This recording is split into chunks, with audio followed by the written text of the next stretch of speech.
প্রিয় দর্শক বন্ধুরা, আসসালামু আলাইকুম। আজ বৃহস্পতিবার। রোজা রেখেছি। আজকে রোজা রাখার অনেক ফজিলত। বৃহস্পতিবার আমাদের হিসাব নিকাশ নিয়ে ফেরেশতাগণ মহান আল্লাহর কাছে পেশ করেন। আর তাছাড়া জিলহজ মাসের আজকে 1 তারিখ। তো জিলহজ মাসের প্রতিদিন রোজা রাখলে 1 বছর রোজা রাখার সওয়াব, একদিন রাখলে 1 বছর রোজা রাখার সওয়াব দিবেন আল্লাহ। মহান আল্লাহ আমাদের সবাইকে রোজা রাখার জন্য তৌফিক দান করে দিন। তো আমি এখন আমার ইফতার আইটেমটি তোমাদের সাথে শেয়ার করবো প্রিয় দর্শক। তো ইফতার আইটেমে কি কি আছে সেটাই তোমাদের সাথে শেয়ার করছি। আর মহান আল্লাহ যেন আমাকে সবসময় এভাবে বৃহস্পতিবার সোমবার রোজা রাখার তৌফিক দান করে দেন, সেই দোয়া করবে আমার জন্য।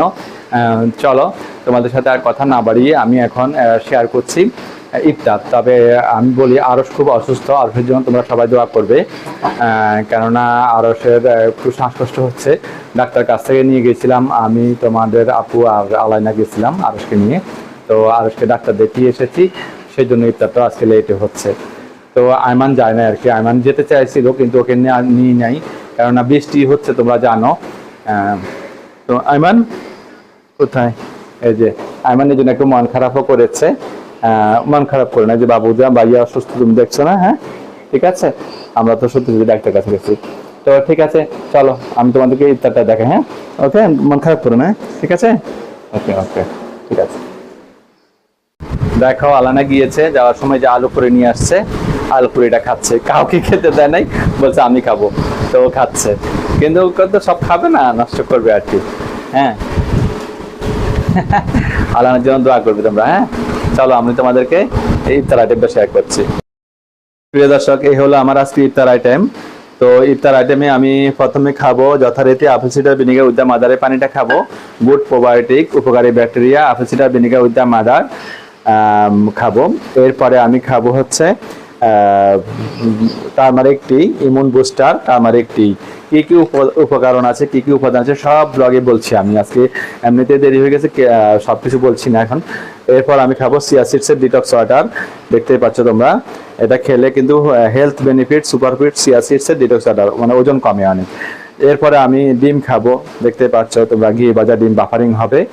তো আর এখানে খাবো সালাদ, এই যে শসা, কাঁচামরিচ, পেঁয়াজ, কালো গোলমরিচের গুঁড়ি আর এক্সট্রা ভার্জিন অলিভ অয়েল দিয়ে এই সালাদটা করেছে। এই হলো আমার আজকের ইফতার আইটেম। তো আমার এই ইফতার আইটেম তোমাদের কেমন লেগেছে অবশ্যই কমেন্ট সেকশনে কমেন্ট করে জানাবে। আর ভালো লাগলে ব্লগটি অবশ্যই সবার সাথে শেয়ার করে দিবে, যাতে সবাই উপকৃত হতে পারে। আর তোমরা অবশ্যই লাইক এবং কমেন্টস করবে, কেননা তোমাদের প্রতিটি লাইক এবং কমেন্টস আমাকে পরবর্তী ব্লগ তৈরি করতে অনেক উৎসাহ প্রদান করে।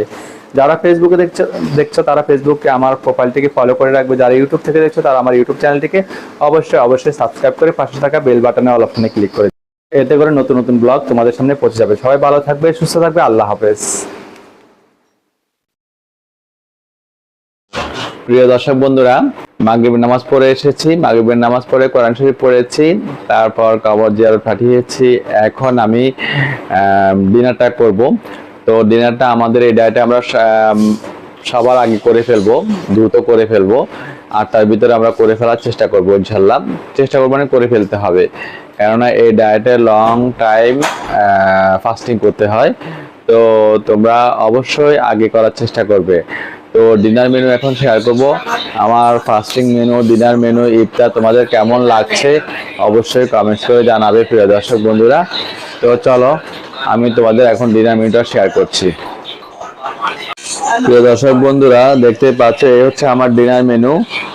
প্রথমে আমি তোমাদের দেখাচ্ছি ভেন্ডি ভাজি। এখানে ভেন্ডি ভাজি করেছে লো কার্ব ঢেঁড়স ভাজি। এটা কিন্তু আমাদের ডায়েটের জন্য খুবই উপকারী, খুবই উপকারী। এটা রাখার চেষ্টা করবে প্লেটে, এটা খুবই উপকারী। এটা খেলে পেট যেমন ভরে যায়, তেমন কিন্তু লো কার্ব, এটা ওয়েট লুজেও সহায়তা করে। গ্রীষ্মকালীন এই সবজিটি অবশ্যই খাওয়ার চেষ্টা করবে। আর এদিকে মাছ দিয়ে পটল দিয়ে কারি করেছে। তো পটলটা আলাদা করে দিয়েছে আর মাছটা আলাদা করে দিয়েছে। পটলটাও কিন্তু বিচিটা খাবে না, বিচিটা না খেয়ে পটলটা খাবে।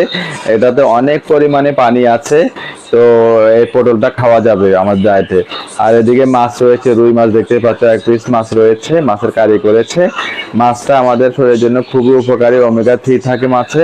তবে ইলিশ মাছে বেশি লাগে, সম্ভব হলে ইলিশ মাছটা খাওয়ার চেষ্টা করবে প্রিয় দর্শক বন্ধুরা। আর এইদিকে দেখতে পাচ্ছ চিকেন রান্না করেছে আজকে। তো সবজি দিয়ে চিকেন মানে ভেজিটেবল চিকেন রান্না করেছে। তো দেখতে পাচ্ছ কাকরোল দিয়ে চিকেন দিয়ে রান্না করা হয়েছে। যেহেতু মাংস খাবো সেহেতু আমি সালাদ খাবো।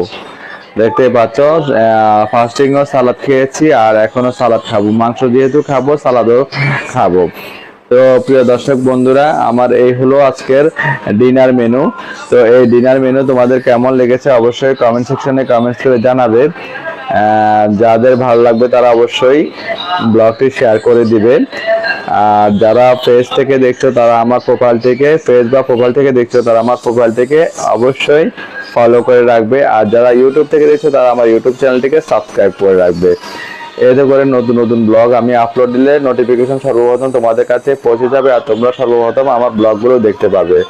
তো প্রিয় দর্শক বন্ধুরা, তোমরা যদি আমার ব্লগগুলো দেখে একটু উপকৃত হয়ে থাকো, একটু কিছু শিখে থাকো, অবশ্যই ব্লগগুলো তোমরা শেয়ার করে দিবে যাতে অন্যরাও উপকৃত হতে পারে। তো প্রিয় দর্শক বন্ধুরা, আজ আর কথা বাড়াবো না। সবাই ভালো থেকো, সুস্থ থেকো। আমার জন্য সবাই সময় পেলে দুহাত তুলে দোয়া করো। আল্লাহ হাফেজ।